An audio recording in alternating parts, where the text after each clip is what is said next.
Hello, we are the SpaceX fans and welcome to the SpaceX Show, the place where you can stay up to date with everything SpaceX. We have quite a few updates to cover this episode, starting with a delay to the Transporter 2 mission. SpaceX tweeted that the delay was to allow additional time for pre-launch checkouts prior to the mission. So, taking a look at the SpaceXFans website, we can see when the Transporter 2 mission is expected to lift off. Hopefully, the rideshare mission will launch on Tuesday 29th at 6:56 PM UTC or 2:56 PM EDT. SpaceX also posted another tweet with more information about this mission. They said this mission will launch 88 spacecraft to orbit and more customer mass than SpaceX's previous dedicated rideshare mission. Tori Bruno posted an infographic about orbital debris decay and how long debris from different altitudes takes to deorbit. Musk responded and said, "Good chart.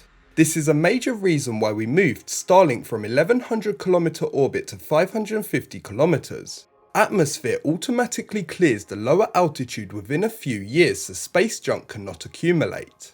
There was another Starlink tweet with a question asked many times, which is, any thoughts on Starlink IPO? We would love to invest in the future.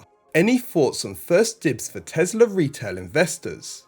Musk responded with, at least a few years before Starlink revenue is reasonably predictable. Going public sooner than that would be very painful. Will do my best to give long-term Tesla shareholders preference.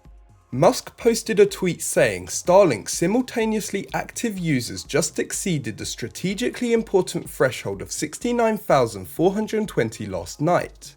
Then he posted another tweet saying all 72 orbital planes active in August, plus many other improvements enabling global coverage except for polar regions, which will take another 6 months. In response to that first Starlink tweet, he was also asked airline Wi-Fi when. Musk responded and said scheduled driver there is regulatory approval, has to be certified for each aircraft type. Focusing on 737 and A320 as those serve most number of people with development testing on Gulfstream. Speaking at a conference where she received an award, Gwynne Shotwell gave some Starlink information. She said once the Starlink satellites from the most recent launch get to their operational position, so roughly 6 or so weeks from now, we will have full global continuous coverage of the Starlink constellation. With the Of Course I Still Love You drone ship heading to California, the Panama Canal posted a tweet with a picture of the barge heading through the canal. Over in Boca Chica, here's a view of the orbital tank farm tanks currently in place. Beams between the orbital launch mount legs are now being installed. A mount was attached to suborbital pad A for booster testing. The huge crane is hooked up to the next vehicle integration tower segment. The integration tower segments are continuing at the propellant production site. On the left here you can see the cryotank shells are progressing well too. Scott Manley posted a tweet about Super Heavy's hot gas thrusters we saw recently. He said Starship test flights have all used compressed nitrogen for reaction control thrusters. This looks likely to be the HIT-HAS version. Little rocket motors using pressure-fed methalox in gas form. Pressurized gas makes them easier to turn on and off for accurate control. Musk responded with cool but an unnecessary complication for now. These are being removed to speed up time to orbital launch. There was some information from Gwynne Shotwell with regards to the first orbital Starship Super Heavy flight. This CNBC article says Elon Musk's SpaceX is shooting for July to launch the first orbital spacecraft of its Starship rocket, company president Gwynne Shotwell said Friday. "I'm hoping we make it, but we all know that this is difficult," Shotwell said, speaking at the National Space Society's virtual International Space Development Conference. Gwynne Shotwell also said some more on Starship, as you can see in this tweet from Michael Sheets.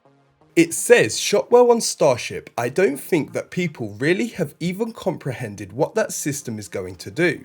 I'm not trying to take anything away from the Falcon and Dragon teams, those are amazing machines, but this is a leap forward from that capability." A ground support equipment tank upper bulkhead was seen on the sleeving mount.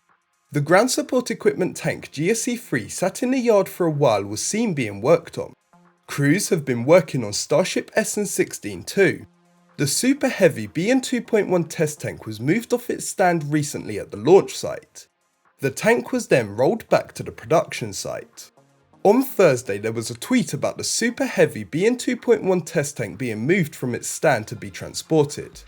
It said BN 2.1 SpaceX's super heavy test tank has been lifted from its testing mount stationed between Pad A and Pad B. With today's road closure cancelled, a rollback is now expected in the coming days.